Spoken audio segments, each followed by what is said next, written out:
Hello everyone, welcome. In this video we will be discussing about the commit and rollback statement in MySQL.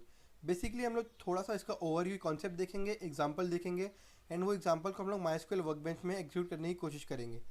तो commit and rollback का जो statement जो concept है वो थोड़ा sensitive है. Like most of the cases में समझ में नहीं आता है क्योंकि बैकएंड पे क्या हो रहा है वो सामने दिक्कत नहीं आता है. तो इसलिए ना बहुत सारे लोग कंफ्यूज हो जाते हैं इसमें. तो समझने का मेन तरीका क्या है कि आप इसको ज़्यादा से ज़्यादा प्रैक्टिस करें. तो आई होप आपको समझेगा ये कॉन्सेप्ट. तो वीडियो को स्टार्ट करने से पहले आई वुड रिकमेंड कि अगर आपको वीडियो अच्छा लगे, आपको कॉन्सेप्ट समझ में आए, तो वीडियो पर लाइक करना, शेयर करना एंड कमेंट करना और चैनल को सब्सक्राइब करना. स्टार्ट करते हैं वीडियो के साथ.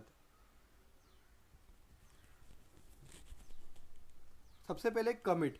तो बेसिकली कमिट होता क्या है, मतलब समझिए अगर आपने कुछ ट्रांजैक्शन किए और वो ट्रांजैक्शन के बाद आपने कमिट स्टेटमेंट परफॉर्म किया, तो वो ट्रांजैक्शन से जो भी चेंजेस हुआ था ना डेटाबेस या टेबल के अंदर, वो चेंजेस परमानेंट हो जाएगा क्योंकि आपने वो चेंजेस को कमिट स्टेटमेंट यूज़ करके परमानेंट कर दिया है. अब कमिट के बाद जो भी आपने ट्रांजैक्शन किया है वो ट्रांजैक्शन को आप अंडू नहीं कर सकते हैं. अगर ट्रांजैक्शन सक्सेसफुली रन हो गया तो मतलब कमिट जो है वो आपका एग्जीक्यूट हो चुका है. कमिट का सिंटैक्स क्या है, कमिट सिंपली आप कमिट लिखेंगे कीवर्ड, तो कमिट आपका परफॉर्म हो जाएगा. उसी तरह रोल बैक है. समझिए आपने कुछ ट्रांजैक्शन किया, उसके थ्रू कुछ चेंजेस हुए, लेकिन आपको वो चेंजेस नहीं चाहिए, तो आप रोल बैक का यूज़ करके वो चेंजेस को अंडू कर सकते हैं. अगर ट्रांजैक्शन एब्जॉर्ब हो गया रोल बैक परफॉर्म करने के बाद, तो समझिए आपका रोल बैक प्रॉपरली एग्जीक्यूट हो गया है. अब रोल बैक का सिंटेक्स क्या है, रोल बैक कीवर्ड सिंपली आप रोल बैक और सेमीकोलन लिखेंगे तो आपका रोल बैक स्टेटमेंट परफॉर्म हो जाएगा. देखते हैं एग्जाम्पल एक ट्रांजेक्शन्स के थ्रू. तो बेसिकली यहाँ पर किया क्या, हमने एक कस्टमर टेबल है जिसके अंदर 3 कॉलम्स है, ए बी एंड इंडेक्स. इसके अंदर हमने कुछ वैल्यू डाला है 10 एंड ही की. एंड इसके बाद इस ट्रांजेक्शन के बाद मैंने कमिट स्टेटमेंट परफॉर्म किया है. तो इसका मतलब क्या हुआ कि ये ट्रांजेक्शन से जो भी चेंजेस हुए थे टेबल के अंदर, ये चेंजेस परमानेंट हो गए. अब वो चेंजेस को हम लोग अंडो नहीं कर सकते क्योंकि हम लोगों ने कमिट कर दिया है. अब इस कमिट के बाद मैंने 2 बार वैल्यूज़ और इंसर्ट किया है, लाइक 15 जॉन एंड 20 पॉल. तो ये चेंजेस, और उसके बाद मैंने एक वैल्यू डिलीट किया है कस्टमर टेबल से ही की. मतलब ये जो टेबल था मैंने डिलीट कर दिया है. उसके बाद मैंने क्या किया, रोल बैक. तो रोल बैक से क्या होगा, ये ट्रांजेक्शन के जितने भी चेंजेस थे उसको हम लोग अंडो कर सकते हैं, वो अंडो हो जाएंगे.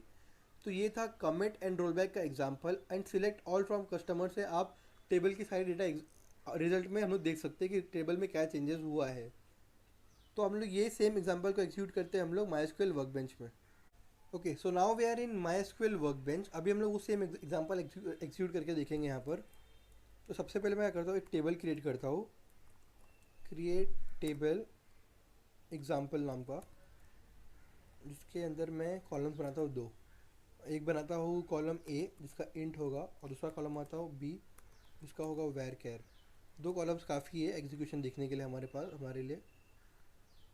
ओके, यहाँ पर कॉलम नहीं डाला, कॉमा नहीं डाला. ओके, तो इसको एग्जीक्यूट करके देखता हूँ मैं. तो पहले अभी मैंने क्या किया, बेसिकली एक टेबल क्रिएट कर दिया एग्जाम्पल नाम का. अभी मैं यहाँ पर क्या करता हूँ, इंसर्ट करता हूँ कुछ वैल्यूज़ के अंदर. तो इंसर्ट इनटू,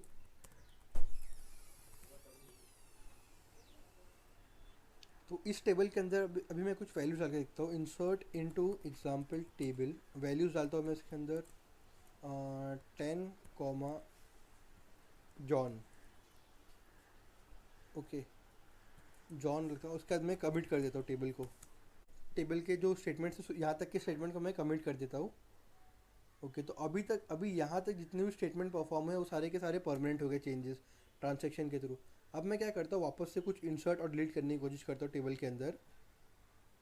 तो इंसर्ट इनटू टेबल 11 जॉन, फिर एलेक्स.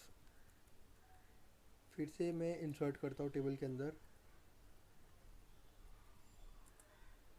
15 रॉबर्ट.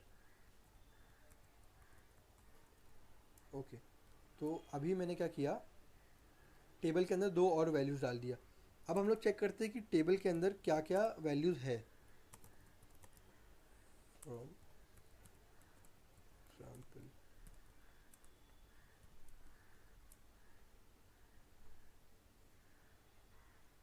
ओके, तो John, Alex and Robert table के अंदर वैल्यूज़ इंसर्ट हो गई है. अब हम लोग क्या करते हैं, इसके बाद डिलीट करके देखते हैं कोई वैल्यू को.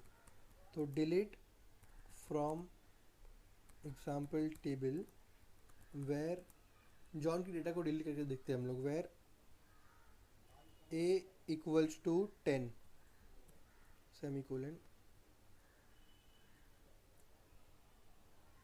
एग्जीक्यूट किया इसको मैंने। अब यहाँ पर मैं करता हूँ रोल बैक परफॉर्म करता हूँ। ओके टाइप हो गया थोड़ा सा। ओके तो रोल बैक वही परफॉर्म करके देखता हूँ मैं यहाँ पर। अब वापस से चेक करता हूँ टेबल कॉलम के अंदर वैल्यूज ऐड मतलब ट्रांजैक्शन परफॉर्म हुआ या नहीं।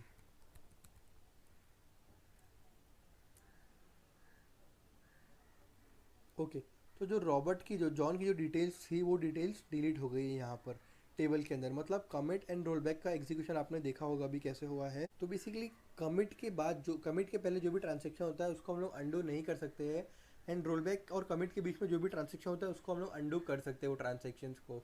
तो आई होप आपको इसका एग्जीक्यूशन समझा होगा। तब तक के लिए thank you so much for watching the video. Do like share and subscribe to the channel, also comment on the video. Thank you.